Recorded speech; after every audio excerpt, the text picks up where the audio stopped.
Kedu ife kpatara na ọ ga-abụ ụfọdụ ụmụ nwoke ga-emepe ọnụ na-asị gị na nwunye ha bụ stranger? Like, o nwere one lady sị m that na di ya na-egwusi ụmụaka egwu.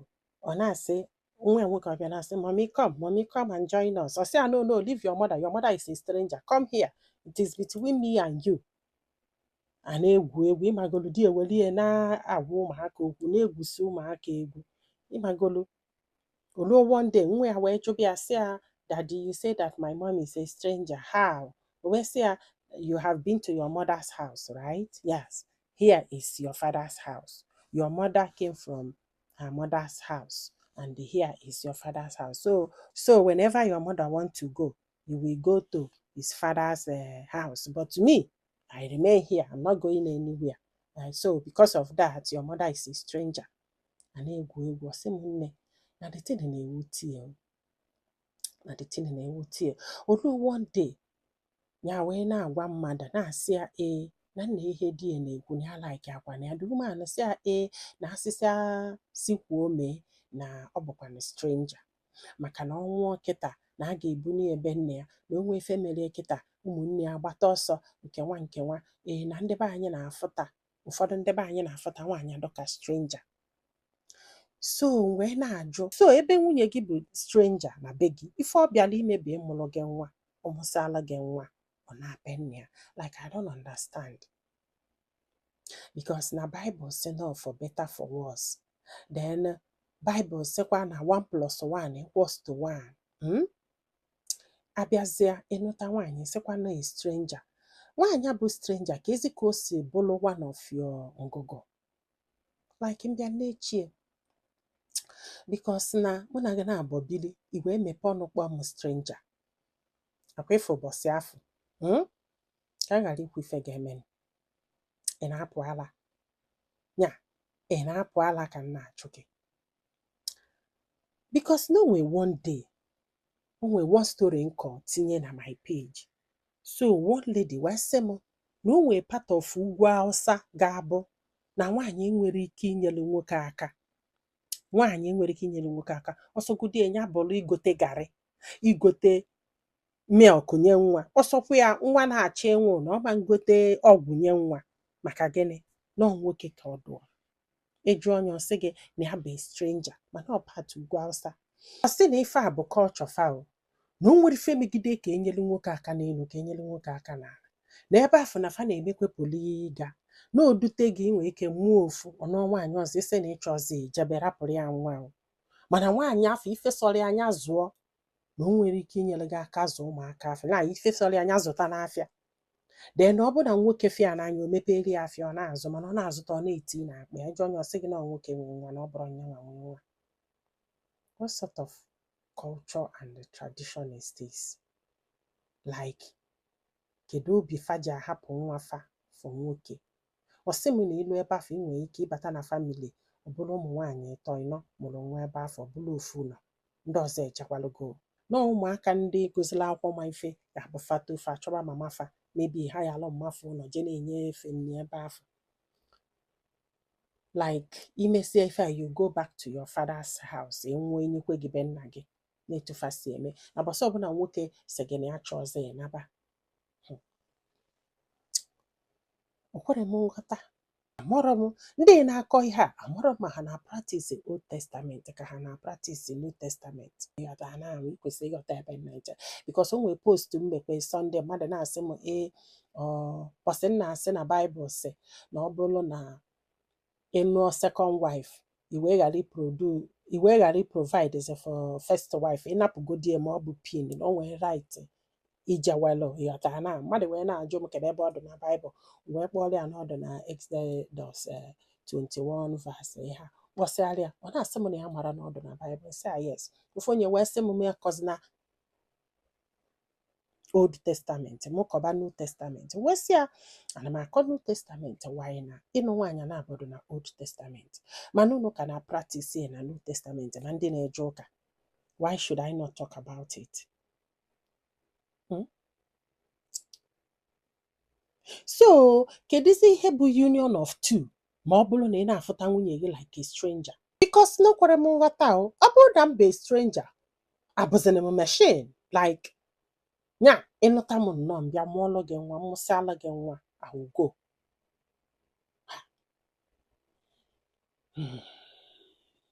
o nwere onye nke jụrụ m sị m nwoke na nwaanyị kedu onye nwe nwa na nwa na-aza afa gị mere ka ọ bụrụ na ọsọsọ gị nwee nwa afọ no it takes two to create a child and because of that all two nwee nwa afọ if you're telling me any other thing amara m ife ị na-akọ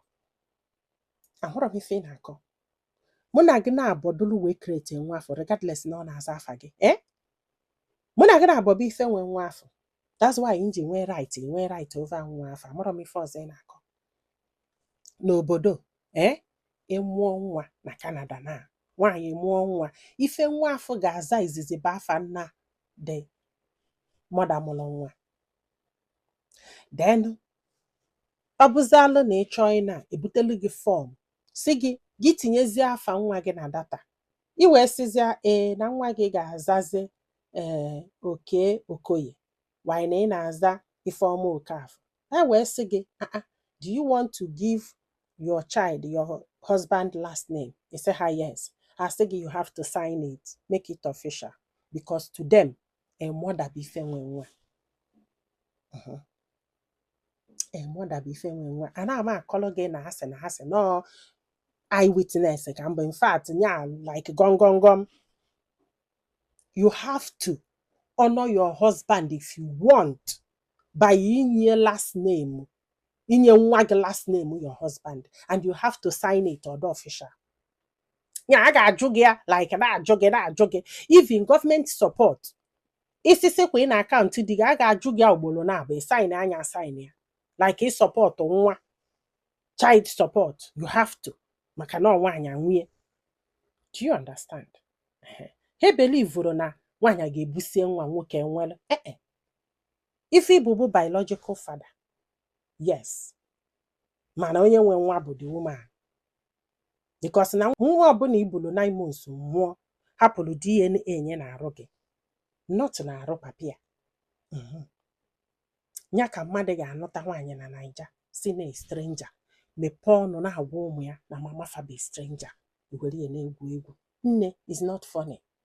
Ọ dụrụ dị funny at all. To me ụmụaka afọ di gị na-agwa na ibe stranger. Kedu ife iche na ọ na-eme ha? Ọ na-brainwash fa. Kedu ife iche na fa ga-eme nwunye fa? Fa ga-treat nwunye fa like a stranger. Kedu ife iche na ndị nwaanyị ga-eme di ha? Ha ga-treat di ha like a stranger. Yes. And ọ bụrụ na fa tote Google ife bụ stranger, mara ife bụ stranger. Ị maala ụdị anya ha ga-eji wee na-afụ gị. So na ọ dụrụ oke. Any man na-ekwu na ibe stranger nye onye enyo. Nyo that marriage. Nya inyo onye side a, inyo onye side a, ma ma ihe ị ga-emenwu. Because nwoke ọbụla mepele ọnụ kpọ gị stranger will as well treat you like a stranger. Nwaanyị ọbụla mepele ọnụ kpọ gị stranger will as well treat you like a stranger. That marriage ga-enwerịrị ogele. Mmadụ enwere ike ịkpọ gị stranger n'ọnụ treat it differently. I don't think it's possible. Ọ bụrụ na ị na-eme ekwụsị nwunye gị abụrụ a stranger. Nwunye gị bụ part of you. Ikpọ m a stranger nnọlube gị ikpọ m a stranger amara m ife nnọbe gị eme. Honestly, amara m ife nnọbe gị eme because I don't want to marry a stranger. Makwa the meaning of a stranger. The meaning of a stranger. Just onye mara, you know, you believe with onye mara. How can I trust you?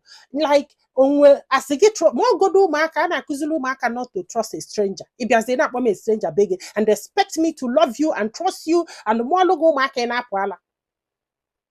No, in apwala. Why should I be there for you since I'm a stranger? Obu ni me okusia. Wunye ga bring a stranger in any way. Obu a stranger in any way. Onye wa menu ne treat you nwanya wrongly.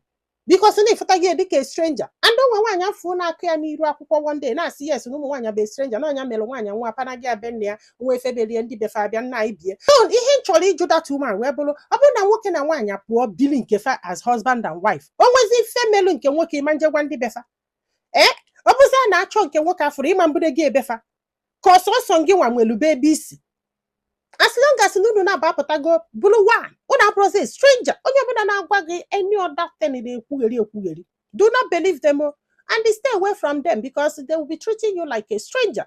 And then ukwugeli na akwụkwọ ụmụnne m kedu ụdị akụkọ bụ ihe nke a nwere ife m ama nnu n'iru akwụkwọ nke Chukwu mekwela anyị ebele. So ụmụnne m, I want you to tell me nwaanyị a na-anụ anụ ọ bụ a stranger ka ọ na ọ bụrụ a stranger? O mebu na na-eme mistake, maybe I'm thinking otherwise. Kedu ka isi afụta nwunye gị ma ị bụrụ nwoke, as a stranger or as part of you? Kedu ka isi afụta di gị na be di gị, as a stranger or as part of you? Onye pụta nnọọ mepe ọnụ na-akọ trash in the name na anyị na-eme blọ na anyị na-eme nna na nwaanyị na-anụ anụ be stranger. I'll become a stranger but m ga-ahapụbe gị si na m achọrọzi. And that thing iwere as part of you does not give you that thing ịchọzi agị gbuo m. Mba nọ si mgbe mmadụ pụta, as well as you isikwe be mmadụ pụta, ipuro n'ọfịa etu isisi be mmadụ pụta ka gị nwasisi be mmadụ pụta, anyị na-agbagbakọta ọnụ bụrụ one. Ị bịazi na-akpọ m stranger n'iru ụmụ m. Who does that? Ị na-apụ ala. Ndị be anyị tinye ọnụ n'okwu a. Daalụ nụ ka ọ dị n'ụbọchị ọzọ.